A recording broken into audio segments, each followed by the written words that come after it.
Hiya, I'm Jasper, and welcome to your video review for Star Trek. That's just what it's called, but it's the original series. Okay, so Season 1. It's a show starring the amazing William Shatner, Leonard Nimoy, DeForest Kelley, Nichelle Nichols, James Doohan, George Takei, and Walter Koenig, as well as Majel Barrett. So, they clearly hadn't figured out who the cast was going to be for a while into this. Like, other than Kirk and Spock, they were still really feeling things. I would say they probably also nailed down Nichelle Nichols, so Uhura. But other than Kirk, Spock, and Uhura, like, who was going to be on the bridge at any given time? And who was going to be, like, I feel like they were really just shoving different people every episode for a while into this.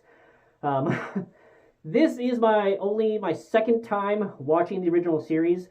The first time, I was expecting it to just have terrible acting, just absolutely terrible acting with terrible storylines that were just terrible. However, my feeling after watching it the first time was that the stories were much better than I thought, and that the acting was the appropriate style given the writing. This time around, the pacing is what bothered me.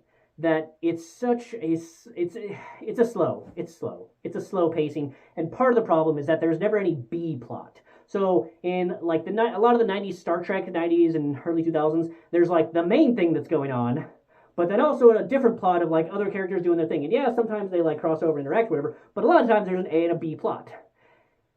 So that if you don't like the A plot, or even like what they call as the A plot, maybe I'll care much more about the B. In this one, there's never a B plot. It's always just the A plot, and it takes all 50 minutes of it. So, like, I can forgive the props that they use, being like sometimes just a regular ass dog with a little unicorn horn stuck on it. So I can forgive that. I can forgive that the fact that all of the backgrounds on any planet was just like a single solid shade of a color. Like, yeah, that's the background that every planet has. Sure. I can forgive that the aliens are just some smears of eye makeup on, or with an extra beard on. And I can forgive some of the overacting that is needed for the time period in which it was shot to convey the hysteria of whatever was happening on screen or whatever. And I can forgive that like Kirk gets more women than James Bond, and that he tears his shirt all the time. I can forgive all that because I can still see why this show has an endearing quality to it.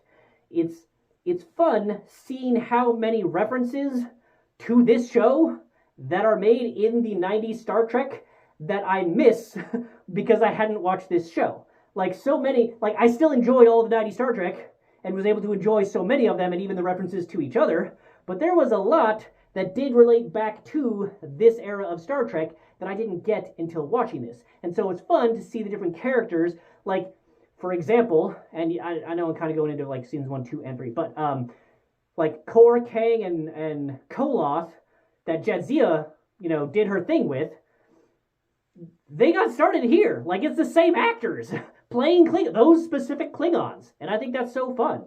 So I really enjoyed that aspect of it. I can also see how hard Star Trek Strange New Worlds is trying to keep with the timeline that they've established here, while also creating their own take on the characters or their own storylines and pushing those through. So I can see some of the disconnect where I'm like, oh, that doesn't quite line up with how Strange New Worlds is doing it, but I can also see just the amount of effort that Strange New Worlds is taking to do it best as it can to line up with this show, and I appreciate that. So I still think that this show is worth your time.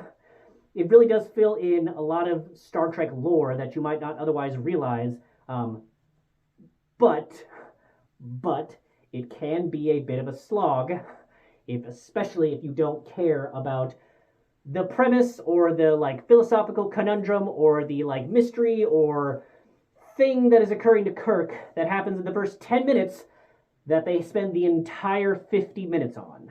So it can be a bit of a slog that way, bit slower pacing, but overall still enjoyed this season, even though they were definitely still figuring a lot of things out.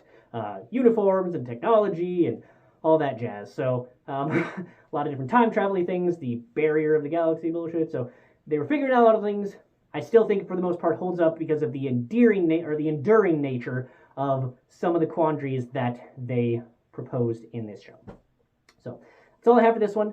Thanks for watching. Bye.